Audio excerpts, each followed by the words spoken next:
Ok, boa noite, boa noite, boa noite, boa noite. Bom estar aqui com vocês. Essa é a última sessão da série Senhor dos Anéis.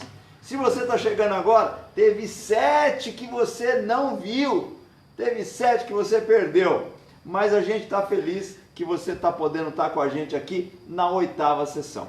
Então essa é uma série que a gente tem tido aí nas últimas 8 semanas, chamada Senhor dos Anéis. Senhor dos Anéis porque Deus é o Senhor dos nossos casamentos.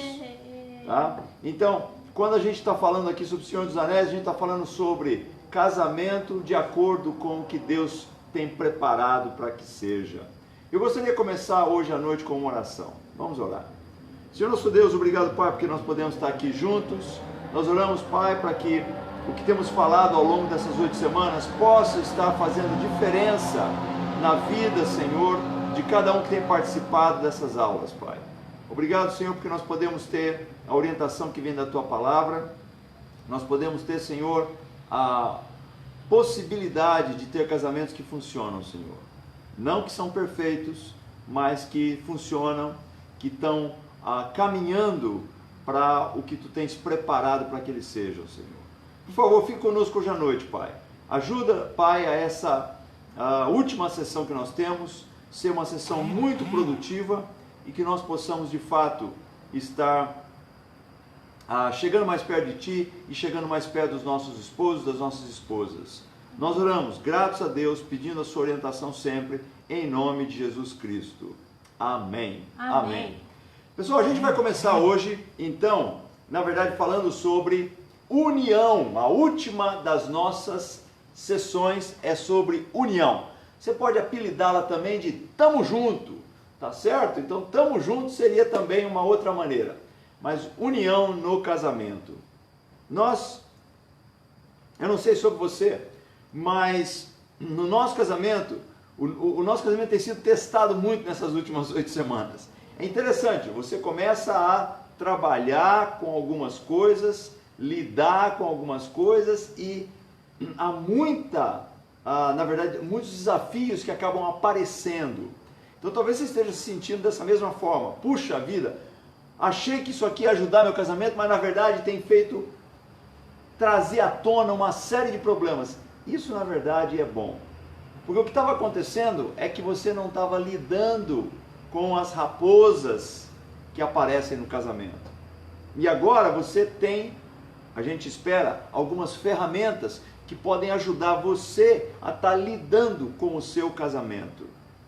Todas essas aulas anteriores que a gente teve devem de alguma forma estar culminando com esse momento que a gente está aqui vivendo aqui hoje, onde nós vamos estar falando sobre união, mas união não vai acontecer a não ser que nós estejamos trabalhando com cada uma das áreas que nós lidamos durante essas 8 semanas.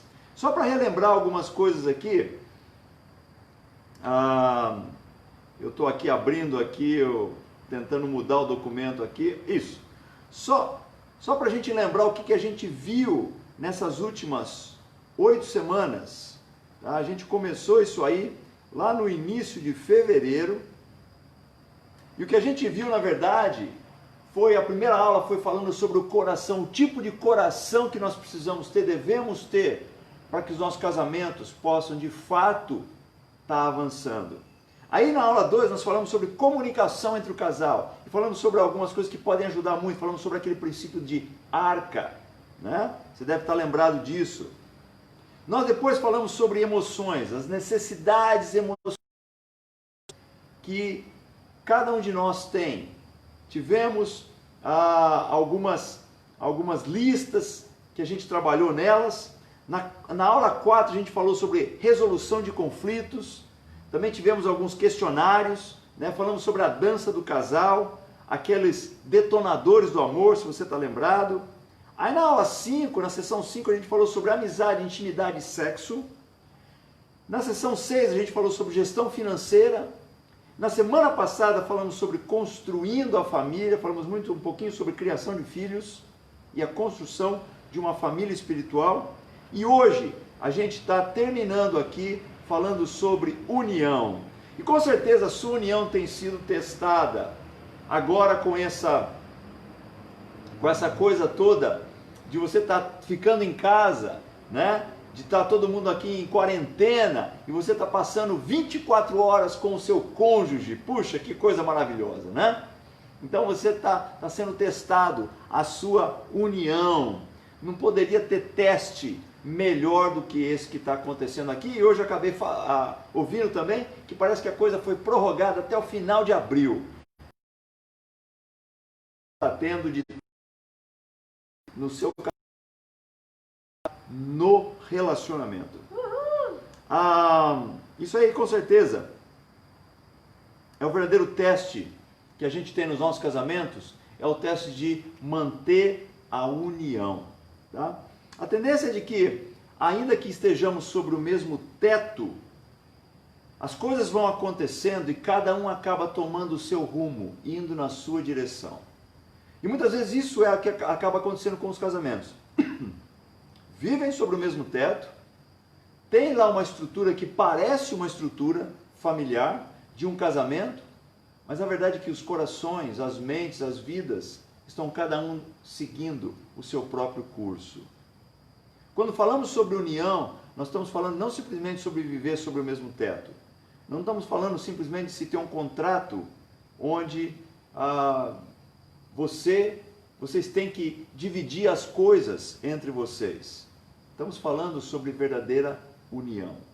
Esse é um conceito que tem sido apresentado para o homem, para a mulher, desde a criação do mundo. Na verdade, há quase 4.000 anos atrás, 3.700 anos atrás, já foi escrito isso no livro de Gênesis. Eu gostaria que a gente abrisse nossas Bíblias em Gênesis capítulo 2, e a gente vai ler juntos lá. Mas antes de a gente ler, eu gostaria de falar algumas coisas. Né?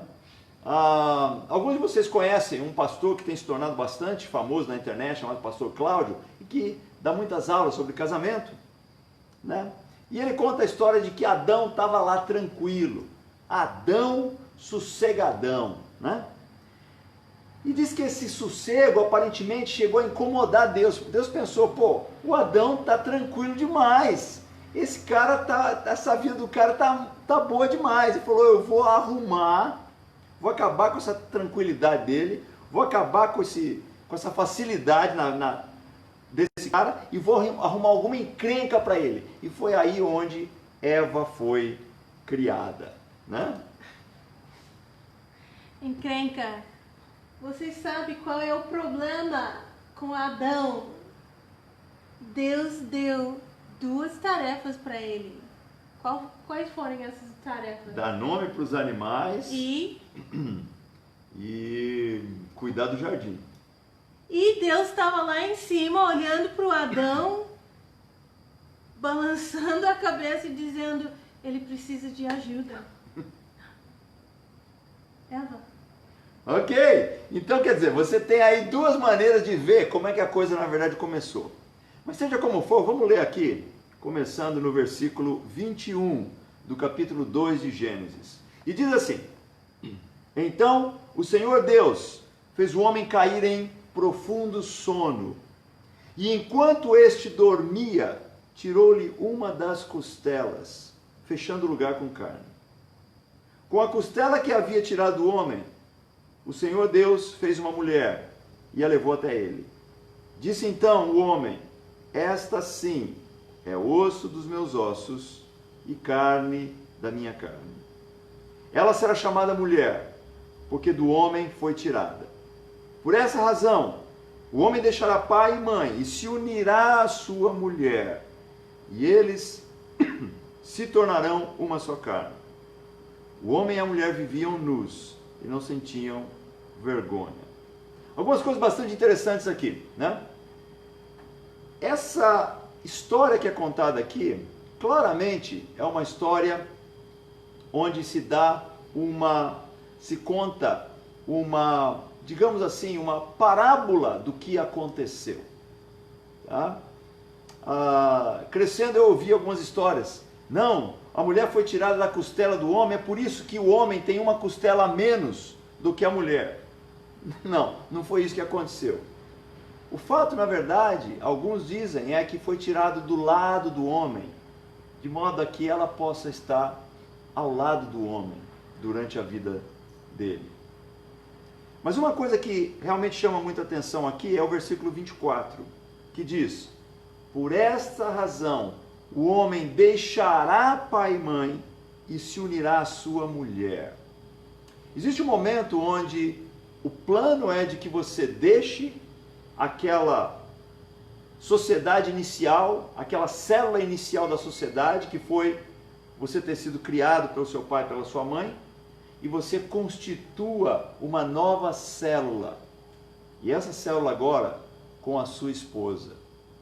Mas o detalhe que ele coloca aqui, e eles se tornarão uma só carne.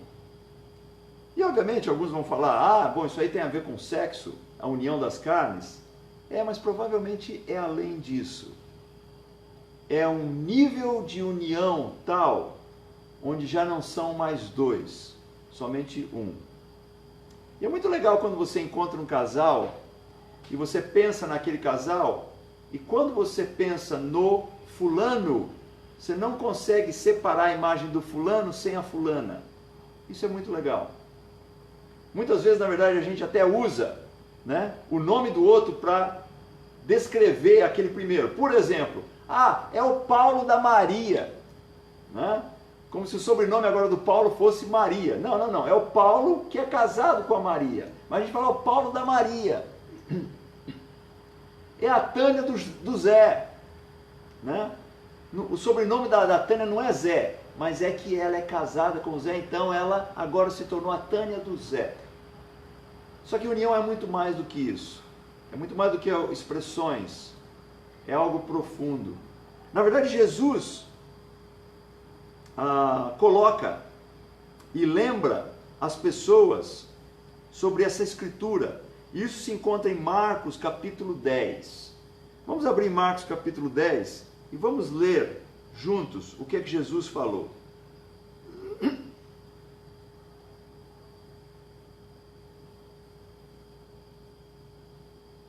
Para que a gente possa entender que isso não é algo simplesmente do Velho Testamento, mas o princípio é um princípio que vem até os nossos dias. Em Marcos capítulo 10, começando no versículo 1, nós lemos o seguinte: então Jesus saiu dali e foi para a região da Judéia e para o outro lado do Jordão. Novamente uma multidão veio a ele e, segundo o seu costume, ele a ensinava. Alguns fariseus aproximaram-se dele para pô-lo à prova, perguntando: é permitido ao homem divorciar-se de sua mulher? Essa questão já era uma questão bastante conturbada naquela época, há 2000 anos atrás. O que Moisés lhes ordenou? Perguntou ele. Eles disseram: bom, Moisés permitiu que o homem lhe desse uma certidão e a mandasse embora. Havia nessa época, havia toda uma discussão, inclusive rabinos, na época de Jesus, discutiam sobre, na verdade, o que significava quando Moisés permitiu que houvesse divórcio. E Jesus estava em meio a toda essa discussão, e eles tentando colocar Jesus à prova. Versículo 5 diz o seguinte: respondeu Jesus: Moisés escreveu essa lei por causa da dureza de coração de vocês, mas no princípio da criação, Deus os fez homem e mulher. Por essa razão, o homem deixará pai e mãe, ele está mencionando aquilo que a gente acabou de ler, e se unirá à sua mulher, e os dois se tornarão uma só carne. Assim, eles já não são dois, mas sim uma só carne. Portanto, o que Deus uniu, ninguém o separe. Quando estava em casa novamente, os discípulos interrogaram Jesus sobre o mesmo assunto. Ele respondeu: todo aquele que se divorciar de sua mulher e se casar com outra mulher estará cometendo adultério contra ela. Ou seja, os próprios discípulos de Jesus estavam falando: não, Jesus, isso aqui é difícil demais. Versículo 12. E se ela se divorciar do seu marido e se casar com um outro homem, estará cometendo adultério? E essa é a verdadeira discussão e desafio que até hoje pessoas têm. Ah, mas será que casamento realmente é algo para a vida toda? Não, mas existem situações que na verdade justificam que você se separe. E nós não estamos falando aqui hoje sobre a questão de divórcio, porque na verdade, divórcio, biblicamente falando, é algo que não é o plano de Deus, é algo que Deus não aprova, e é algo que só foi permitido, Jesus fala, por causa da dureza do coração dos homens. A solução do homem é divórcio. A solução de Deus é união. É se tornar uma só carne. Mesmo Paulo falou sobre isso. E na verdade eu vou ler agora um texto que gera muita controvérsia, né? Especialmente nos dias atuais. Efésios capítulo 5, no versículo 22, diz assim, Efésios 5, 22. Mulheres, sujeite-se cada uma a seu marido, como ao Senhor. Uau! Pois o marido é o cabeça da mulher. Como também Cristo é o cabeça da igreja, que é o seu corpo, do qual ele é o Salvador. Assim como a igreja está sujeita a Cristo, também as mulheres estejam em tudo sujeitas a seus maridos. Maridos, ame cada um a sua mulher, assim como Cristo amou a igreja e entregou-se por ela para santificá-la, tendo-a purificado pelo lavar da água mediante a palavra, e para apresentá-la a si mesmo como igreja gloriosa, sem mancha, nem ruga ou coisa semelhante, mas santa e inculpável. Da mesma forma, os maridos devem amar cada um a sua mulher como a seu próprio corpo. Quem ama a sua mulher, ama a si mesmo. Além do mais, ninguém jamais odiou o seu próprio corpo. Antes o alimenta e dele cuida, como também Cristo faz com a igreja. Pois somos membros do seu corpo. Por essa razão o homem deixará pai e mãe. Terceira vez que é mencionado aquela primeira escritura. E se unirá à sua mulher. E os dois se tornarão uma só carne. Quantas vezes vai ser preciso repetir na Bíblia a mesma coisa para que as pessoas entendam? Este, Paulo diz no versículo 32, é um mistério profundo. Refiro-me, porém, à igreja, a Cristo e à igreja. Portanto, cada um de vocês também ame a sua mulher como a si mesmo, e a mulher trate o marido com todo o respeito. 3 vezes mencionada a mesma coisa. Se tornar uma só carne. E é um mistério de fato. É um mistério por quê? Porque como podem duas pessoas, assim como é um mistério todo esse relacionamento de Cristo com a igreja, alguém perfeito com alguém não perfeito, né? Imagine como é que isso na verdade é num casamento entre um homem e uma mulher. A Leslie perfeita e eu imperfeito, né? É um mistério. Mas a verdade é que como podem duas pessoas tão diferentes, tão pecadoras, tão egoístas, tão orgulhosas, se tornarem uma só carne? É possível isso? Leslie vai compartilhar um pouquinho agora. Quando eu penso sobre o que a gente tem aprendido ao longo desses anos, quando Alcides fala, olha, nós somos tão diferentes, e realmente nós somos, não somente por ser homem e mulher, mas Alcides tem os gostos dele, eu tenho minhas preferências, nós somos em todas as coisas tão diferentes. Mas uma coisa eu tenho aprendido mesmo nos últimos 3, 4 anos. Cada vez que eu tenho um enfoque no meu casamento, eu estou aprendendo que o que eu preciso mudar, o que tem a ver com o meu casamento, nem tanto é Alcides, mas é Deus. O que eu quero dizer com isso? Meu relacionamento com Deus indica muito sobre como vai meu relacionamento com Alcides. Isso é difícil para a gente aceitar, porque a gente gosta, a gente às vezes sente a necessidade de apontar o dedo no outro e dizer, mas ele fez isso, mas ela falou aquilo, mas ele nunca, mas ela sempre. E a gente não olha para nosso próprio relacionamento com Deus para poder ver o estado de nosso coração. Então, nesses últimos anos, eu tenho aprendido que casamento tem muito mais a ver com o meu relacionamento com Deus do que meu relacionamento com Alcides. Pense no seu relacionamento com Deus. Quanta união você tem com Deus? Quanto você está passando tempo com Deus? E olha, nesse momento em que nós estamos vivendo, todo mundo pode reclamar de muita coisa. A inconveniência de precisar ficar em casa. Talvez a primeira semana foi legal não trabalhar, mas agora talvez você está pensando, eu preciso trabalhar. Mas o ponto é, estamos em casa. Nós temos muito mais tempo para poder resolver algumas coisas, tipo coisas entre nós.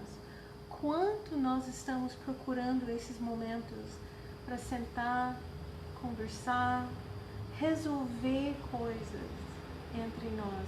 E obviamente essas aulas dão muito direção. Cada aula teve vários pontos principais. Porém, a aula não vai mudar seu casamento se você não coloca em prática. Precisa procurar os momentos para sentar e conversar. Alcides compartilhou que nos últimos semanas realmente o nosso casamento foi muito testado. E é verdade. Nós tivemos algumas belas discussões. Ficamos zangados um com o outro. Mas aprendemos que cada situação tem que ser resolvida. Cada situação tem que ser conversado. Talvez não naquele momento, mas dentro de 24 horas no máximo, deve achar um tempo para poder conversar. Todos os casamentos têm seus desafios. Então, quando eu penso em duas pessoas ligadas com união pelo resto da vida, é óbvio que vai ter coisas para resolver. É óbvio que vai haver brigas, que vai haver discussões. Isso não é o problema. É não resolver, é ficar cada um no seu canto. Então, realmente, essa última aula sobre união, super importante. Obrigado. Hoje em dia a ideia que reina soberana na nossa sociedade é a ideia de não deu certo, separa. Outra ideia que é soberana na nossa sociedade é a ideia hollywoodiana de amor, né? Ou de casamento. Então é aquela coisa do encontrar minha alma gêmea, né? A paixão da minha vida, a mulher dos meus sonhos, que muitas vezes acaba acontecendo de ser a mulher dos meus pesadelos, né? Ou o meu príncipe encantado, que muitas vezes acaba se tornando o terrorista encantado, né? Mas existe essa ideia de que amor e casamento tem a ver com simplesmente romance, uma ligação química, uma atração física. E as mesmas pessoas que há 2 anos atrás estavam extremamente apaixonadas, agora estão falando, vamos separar porque não dá certo. Será que isso em algum momento foi amor?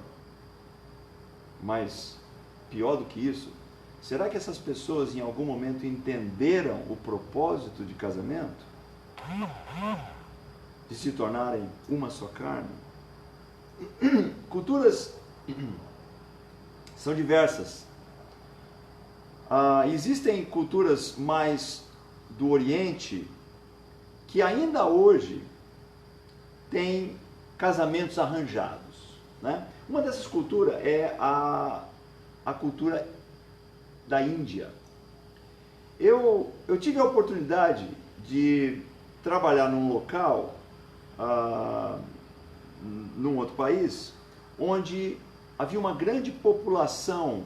A gente trabalhava com uma empresa, prestava serviço a uma empresa, e muitos dos meus clientes eram de origem indiana, da Índia.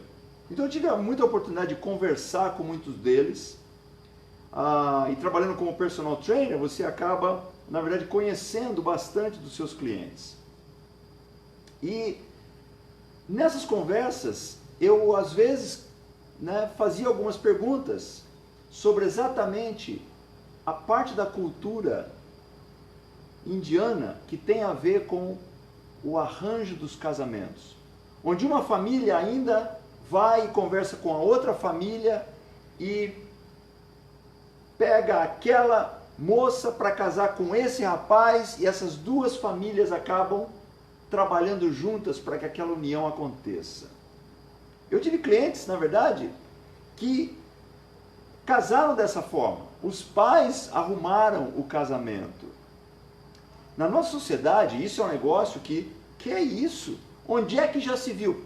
A coisa mais impressionante é que a quantidade de divórcios na nossa sociedade ocidental é muito maior do que nessas sociedades. Mas a coisa mais interessante é, à medida em que essas sociedades estão mudando, a quantidade de divórcio também está aumentando. Ou seja, essa ideia romântica de encontrar minha alma gêmea e achar que isso por si só vai perdurar por resto da vida, é uma ideia totalmente fora da realidade do casamento, totalmente longe do plano de Deus e totalmente separado da verdade. A verdade é que amor e casamento são uma decisão, não são uma emoção. Você vai decidir a cada dia amar essa pessoa, se unir a essa pessoa e continuar trabalhando para que essa união continue crescendo e para que de fato vocês possam se tornar um. O alvo não é o alvo de permanecer casado. O alvo é de se tornar um. Ou seja, nós não estamos falando aqui simplesmente de continuar morando sob o mesmo teto. A geração dos nossos pais, quando eu digo nossos pais, estou falando, né, pessoas da minha idade, os nossos pais, pais da nossa geração, era uma geração onde o divórcio era um negócio bastante mais complicado. E muitos dos casais se toleravam, se mantinham juntos, por causa da preocupação com a imagem que eles teriam. Mas a gente sabe a realidade de muitos desses casamentos. Talvez a realidade dos casamentos dos nossos pais. O que era? Pessoas estavam sob o mesmo teto, mas não existia mais essa união da qual nós estamos falando. Um rabino americano contou uma história bastante interessante. Era uma ilustração que ele dava sobre casamento. E ele falava que, na verdade, o marido e a mulher são duas madeiras, duas tábuas. E essas duas tábuas, colocadas uma contra a outra, elas oferecem resistência à outra tábua, à outra madeira. Elas se opõem a outro pedaço de madeira, mas ao mesmo tempo, essa resistência e essa oposição é o que mantém esses pedaços de madeira em pé. É o que mantém essas tábuas em pé. Eu achei muito interessante, na verdade, o que ele colocou. Porque muitas vezes a impressão que nós temos é que no nosso casamento, o que mais existe é essa oposição. Caramba, minha mulher o tempo inteiro se opondo. Meu marido sempre resistindo ao que eu estou falando. E aparentemente isso é uma coisa que é universal, que acontece. E talvez esse, na verdade, seja a maior necessidade que nós temos. De ter alguém diferente de nós, que vai nos manter em pé. Porque, meu amigo, se nós discutirmos com nós mesmos, nós sempre ganhamos, nós sempre estamos certos. É preciso que um outro, com ideias diferentes, possa, às vezes, as nossas ideias malucas, o nosso entendimento errado, a nossa maneira completamente deturpada de enxergar a realidade, para que a gente possa ter alguma chance de se manter em pé. Leslie vai compartilhar algo aqui agora.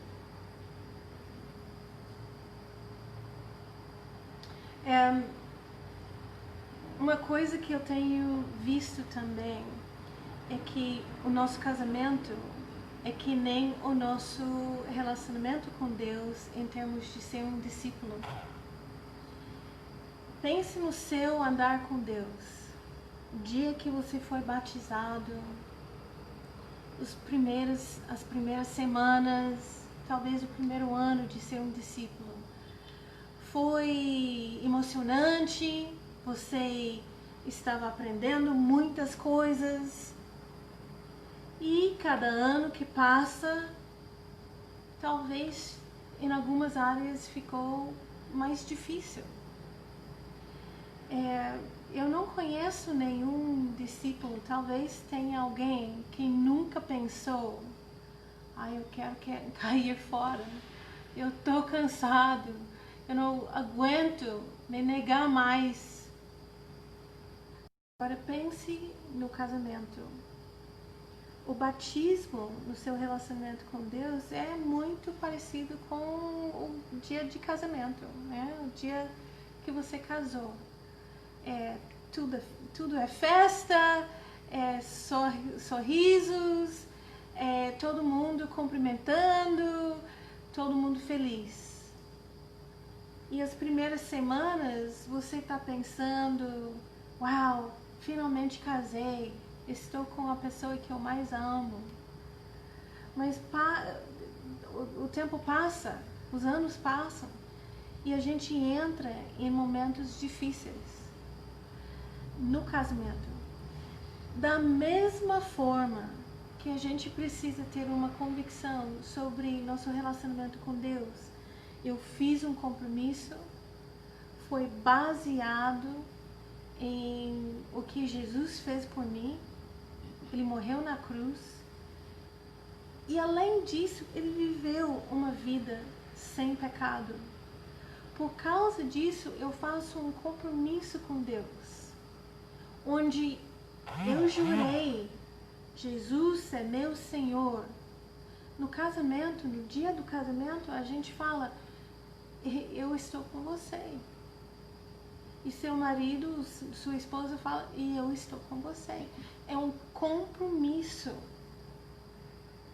O problema é que passa tempo e a gente esquece. A gente esquece sobre o que a gente falou, sobre o que a gente jurou, sobre o que a gente prometeu. E a gente só fica focalizado nos problemas, nas situações, nas atitudes, nos pecados. E a gente esquece o que eu prometi. Quando eu fui batizada, o que eu prometi para Deus? Quando eu casei, o que eu prometi para Alcides? O que você prometeu para sua esposa, para seu marido? Pense naquilo que você falou diante de testemunhas. Pense naquilo que você guardou no seu coração, esperando o seu casamento, todas as promessas, todas as ideias, os sonhos. E eu sei que às vezes a vida bate na gente, a vida às vezes tira nossos sonhos. Mas eu acredito que se a gente pense muito em nosso compromisso, essas situações externas não vão mudar nosso coração. Nós vamos manter o compromisso. A gente sabe que cada um mude pelo menos um pouco. Alguns mudam muito ao longo dos anos. Mas o fato é, Alcides ainda é o homem com quem eu casei. E eu ainda sou a esposa com quem ele casou. Não mudamos tanto, mas às vezes a gente fica um pouco distante. A união não é como devia ser. E a gente precisa trabalhar muito nisso para poder manter o compromisso. Obrigado. Eu gostaria que lêssemos Filipenses capítulo 2. E a grande questão que fica para nós agora, nesse finalzinho da aula, então você tem esses dois pedaços de madeira, um se opondo ao outro, para manter os dois pedaços em pé. A questão é, como conseguir isso? Como é que então na prática eu vou conseguir isso? O que eu tenho que fazer? Número 1, participar das sessões do Senhor dos Anéis, né? Espero que isso de alguma forma tenha ajudado você. Mas praticar realmente as aulas, as coisas que nós falamos, ter as conversas, trabalhar no seu relacionamento. Mas eu queria ler uma última escritura aqui com vocês. E ela está em Filipenses, capítulo 2. Filipenses, capítulo 2.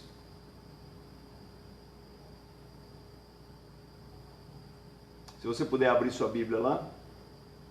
Filipenses 2, vamos começar no versículo 1. Filipenses 2:1 diz o seguinte: se por estarmos em Cristo, como Lésia acabou de falar, a principal coisa é, eu sou discípulo, eu tenho um compromisso com Deus. Se por estarmos em Cristo, sermos comprometidos com Cristo, nós temos alguma motivação, alguma exortação de amor, alguma comunhão no Espírito, alguma profunda afeição e compaixão, completem a minha alegria. Como? Tendo o mesmo modo de pensar, o mesmo amor, um só espírito e uma só atitude. Isso aqui serve para a irmandade, os meus irmãos, as minhas irmãs na igreja? Sim. Mas isso não serve para o meu casamento? Não, começa no casamento. Tendo o mesmo modo de pensar, o mesmo amor, um só espírito e uma só atitude. Como é que pode se conseguir então o mesmo modo de pensar, o mesmo amor, um só espírito e uma só atitude? Isso é união. Isso é se tornar um. Que a gente está falando sobre mesmo modo de pensar, mesmo amor, um só espírito, uma só atitude. Unidos. Como é que eu consigo isso? Versículo 3. Nada façam por ambição egoísta ou por vaidade. Esse é o principal problema. É quando nós entramos no casamento ou permanecemos no casamento, ao invés de pensar no outro, em servir o outro, eu só penso em mim e em ser servido. Como é que as minhas necessidades vão ser atendidas? Ele fala, não façam nada por ambição egoísta ou por vaidade, mas humildemente. Aí vem essa palavra de novo. Humilde. Oposto de orgulhoso. Mas humildemente considerem os outros superiores a si mesmos. Essa é a grande questão. Eu considero Leslie superior a mim? Você considera o seu cônjuge superior a você? Ele continua dizendo: cada um cuide não somente dos seus interesses, mas também dos interesses dos outros. Quando eu levanto de manhã, quando eu vou para a cama à noite, durante o meu dia, ou quando eu estou indo dormir, ou com a ideia de fazer outras coisas antes de dormir, eu estou pensando, eu estou cuidando dos meus interesses ou do interesse do outro? Versículo 5: seja a atitude de vocês a mesma de Cristo Jesus, que embora sendo Deus, não considerou que o ser igual a Deus era algo a que devia apegar-se. Bom, se Jesus deu o exemplo de que ele podia se submeter, se rebaixar e estar na situação de ser humano, mesma situação que eu e você estamos, será que eu não vou poder me colocar na situação do meu cônjuge? Versículo 7: mas esvaziou-se a si mesmo, vindo a ser servo. E aqui está a grande chave. No meu casamento, eu assumo uma postura de servo ou eu assumo uma postura de senhor, de ser servido, tornando-se semelhante aos homens? Eu me coloco na posição do meu cônjuge? Você tem se colocado na posição do seu cônjuge? Ou é difícil demais eu me colocar na posição dele ou na posição dela? Jesus fez isso por nós. Se colocou na posição de homem. Você acha que foi mais, que é mais nos colocarmos na posição do nosso cônjuge do que foi para Jesus colocar-se na posição nossa? Versículo 8: e sendo encontrado em forma humana, humilhou-se a si mesmo e foi obediente até a morte, e morte de cruz. Quando Leslie falou que na verdade o relacionamento entre nós e o nosso cônjuge tem muito mais a ver com o relacionamento nosso com Deus do que qualquer outra coisa, era isso aqui. Jesus foi obediente a Deus, por isso ele se submeteu a essa situação.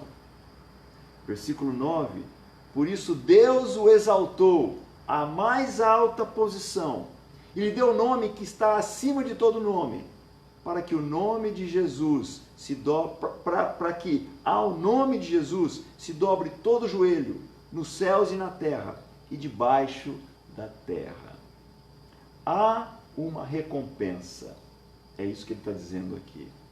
E toda língua confesse que Jesus Cristo é o Senhor, para a glória de Deus Pai. Leslie vai compartilhar algumas coisas aqui. Bom, vem cá. Eu não sei se você lembra, mas quando a gente estava planejando o nosso casamento, tinha uma canção da igreja que eu gostava tanto. E eu pensei, eu quero essa canção em nosso casamento enquanto estamos lá na igreja, não entrando, mas em algum momento. Saindo, talvez.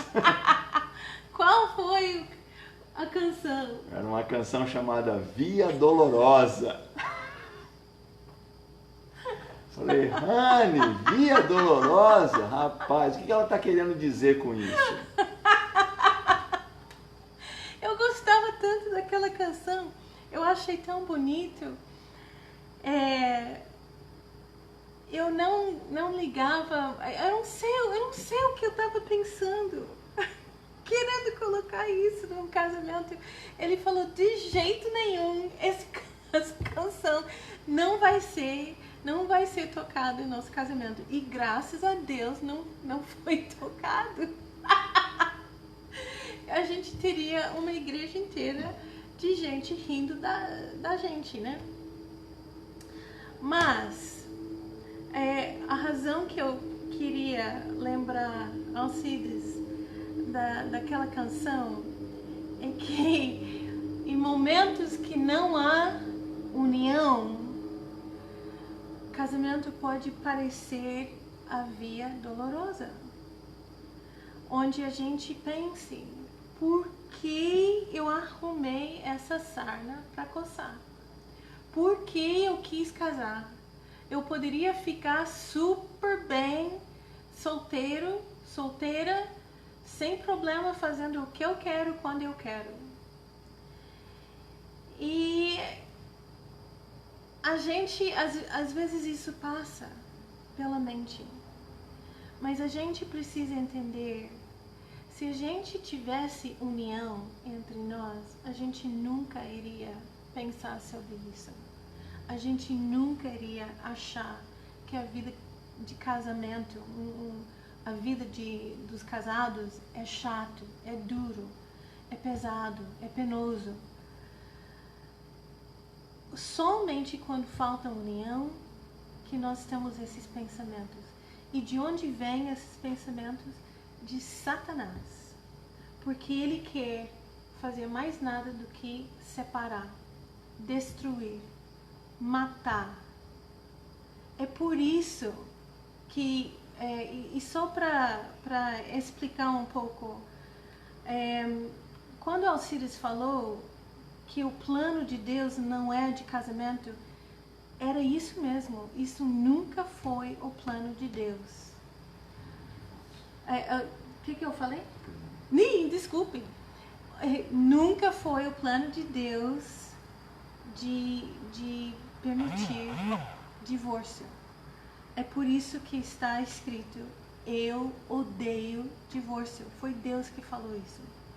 Agora, sabemos que existem passagens que falam sobre situações, sobre circunstâncias, mas isso não foi o plano principal, o plano A de Deus.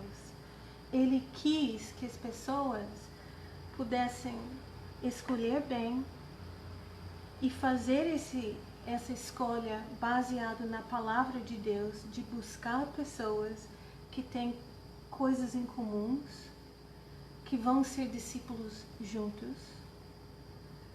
E mesmo quando há discussões, problemas, e mesmo o amor de um por Deus esfriando, que teria condições para o casal permanecer juntos.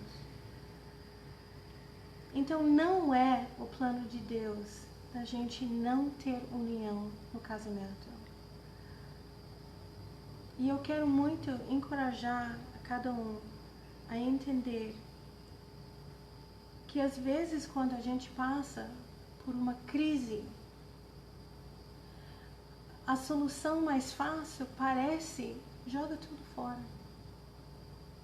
Que nem lixo. O nosso mundo agora tem essa atitude que tudo é descartável, inclusive relacionamentos. Mas Deus não pensa assim. Deus nos dá os meios de não somente construir, mas de poder consertar.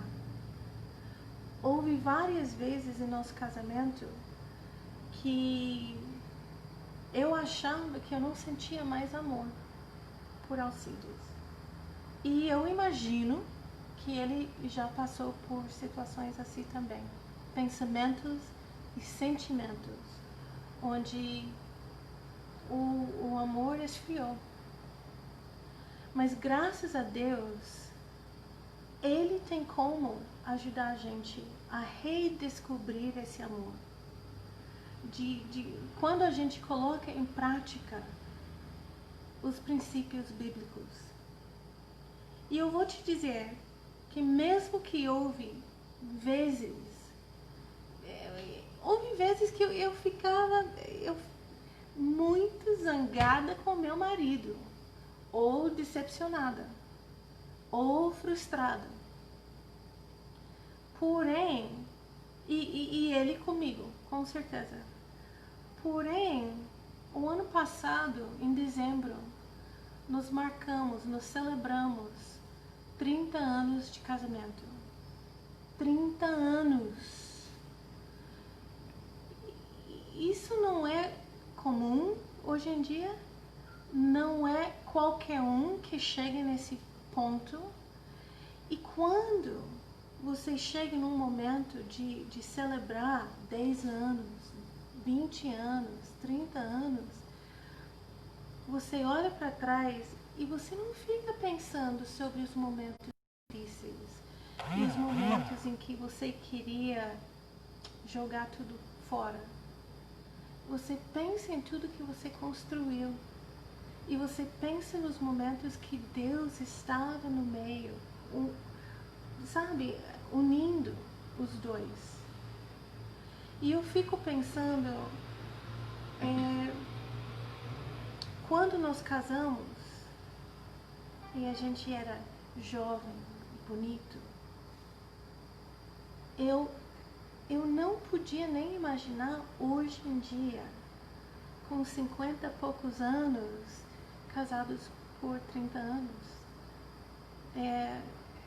E eu acho que muitas vezes pessoas passam por dificuldades e elas não estão pensando, eu também quero chegar aos 30 anos de casado. Eu também quero chegar aos 40 anos. Mas como? É com as coisas que a gente falou nessa aula hoje. União. A gente tem que batalhar para a união. E batalhar não quer dizer briga com o marido ou com a esposa. É batalhar com Deus, batalhar com seus próprios pecados. É batalhar para aquilo que Deus promete. Eu acredito que a qualidade de nossos casamentos depende completamente da gente. A felicidade, o conforto, a união, tudo isso depende de nossa atitude para com Deus, o casamento e nosso cônjuge. Então, tomara que essa aula te ajudou. Nós temos 3 perguntas que eu vou falar para você agora e depois da aula eu vou colocar no Facebook. Então, se você puder escrever, e vem cá porque eu escrevi isso sem você ver. Eu já olhei. Eu não sei se o português está... Eu já corrigi. Para isso que serve um marido, para corrigir o português. Então, 3 perguntas para os casais. O que você deve fazer com essas perguntas? E olha, essas perguntas são apenas uma direção para você, uma ajuda. A ideia... Pontapé inicial para uma conversa. Exato. A ideia é que vocês vão tirar um tempo logo depois de assistir esse vídeo, sentar e conversar juntos. Como nós temos feito toda semana. Toda lembra? semana. É até às 9 horas o nosso compromisso. Exato. Então você tem meia hora agora para trabalhar entre vocês dois. Então, pergunta número 1. Vai escrevendo. Quais são as áreas da vida, de nossa vida, em que é difícil manter a união entre nós? O que quer dizer isso? Tem algumas áreas em que nós somos completamente unidos. Tem algumas outras áreas que vira e mexe, entramos em discussão. Não estamos unidos. Essa pergunta é para levantar essas áreas, para vocês poderem entender. Nessas áreas nós temos trabalho. Okay? Segunda, eu vou ler mais uma vez. Quais são as áreas da vida, da sua vida, da vida de vocês dois, em que é difícil manter a união entre vocês dois? Segunda pergunta. Qual é o obstáculo maior de nossa união? Ok. Essa pergunta é para tirar e falar sobre um pecado, porque circunstâncias, situações, não é o problema da união do casal, é o pecado. Cada um tem um pecado que está mexendo com a união ou destruindo a união do casal. E a terceira pergunta: quando nos sentimos longe um do outro, desunidos, né? O que podemos fazer para reestabelecer nossa união? Tá bom, então você tem as 3 perguntas. Agora a gente vai dizer boa noite, nós vamos desligar o vídeo e, por favor, não ligue a televisão. Mulher, não vai para a cozinha para lavar a louça. Não vai para o celular. Não vai para o celular. O momento agora é para sentar vocês dois e conversar. E se por alguma razão seu marido não estiver ou sua esposa não estiver e você assistiu isso sozinho, então, por favor, no momento mais próximo que o seu cônjuge possa assistir e depois vocês dois conversarem, é muito importante. A gente fez nossa parte, nós fizemos o estudo, nós conversamos, nós abrimos nossa vida com vocês. Agora, essa parte é a parte que mais vai revolucionar, revitalizar seu casamento. Esse momento de sentar e conversar, tá bom? Amém. Então, eu gostaria então de agradecer muito você que esteve conosco por essas 8 semanas. Eu oro para que Deus possa abençoar muito seu casamento, possa abençoar muito sua vida. Rever quantas vezes for necessário aquilo que a gente falou nessas 8 semanas. Trabalhe nisso e com certeza você vai colher os frutos disso. Na próxima semana a gente vai estar começando uma série intitulada Como Ser Igreja. Tá? Então isso não vai ser só para os casados, isso vai ser para qualquer pessoa que tem interesse em saber como é que a igreja na verdade deve ser. E a gente vai estar falando sobre algumas coisas muito interessantes e eu espero ter você conosco aqui, tá certo? Muito obrigado, Deus abençoe, até a próxima. tchau!